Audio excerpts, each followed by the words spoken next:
I want to say a word about modernity, which I do say I have much to say about that, and will in this talk, as I talk about the modern challenge. But I want to quickly define something. It's easy when people hear a criticism of modernity or the modern project to think that you're opposed to technology.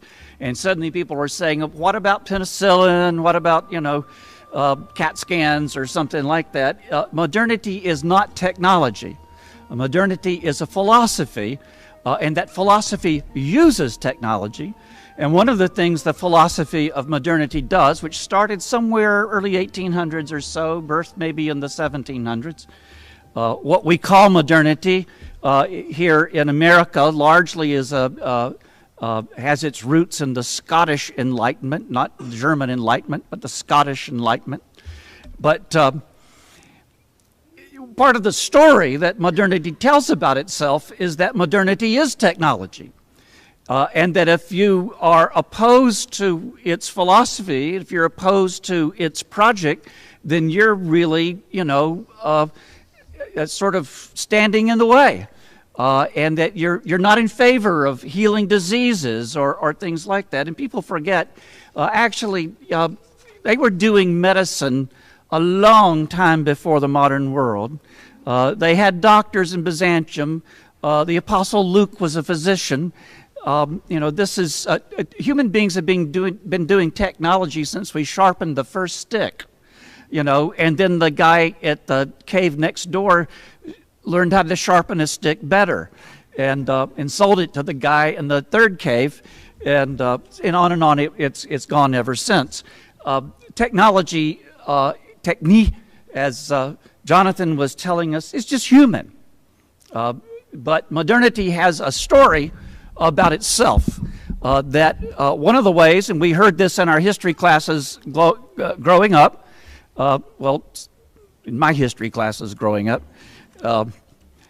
that, it was told in a way that all of human history had been really in preparation for this.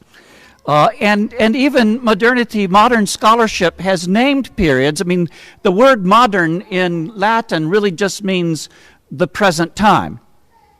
But we renamed things like the medieval period, meaning the Middle Ages. Middle of what? Modern. And what was before the Middle Ages? The Dark Ages, Monty Python, and all of that. Just sort of the Dark Ages, which is... Now they've renamed it and they call it late antiquity. But so much of it begs the question, because you share these stories of progress and use progress as this model, and so you therefore say progress is good and this is the movement of history, and everybody who's not on board is somehow or another standing in the way.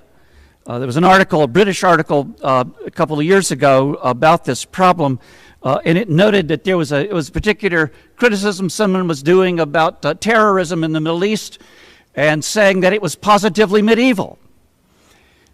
And the writer noted, well, actually, it's modern. What time do you think it is? But you see, you can say that, and when you say that, it is a way of actually privileging yourself, and not trying to recognize the fact that that actually has a right to exist, that point of view is somehow doesn't belong here. You've got to get with the program. You've got to kind of catch up with the modern world.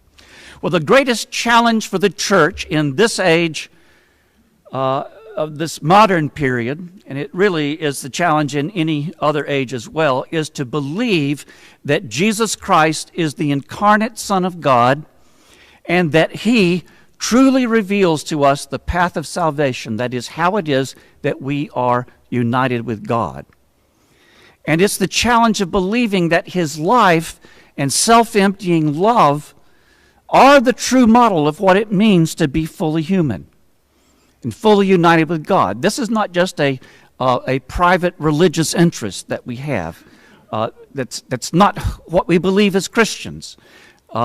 Modernity would actually like you to do that, to hold your religion lightly. like everybody is entitled to their own opinion. This is not my opinion. I gave my life to it. This is something you die for. Opinions should change. This is something the 20th century produced more Christian martyrs than all of the centuries before. But part of the modern American project was for us to agree that the secular project was the main work of mankind, and your religion is something that you have with your special interest groups.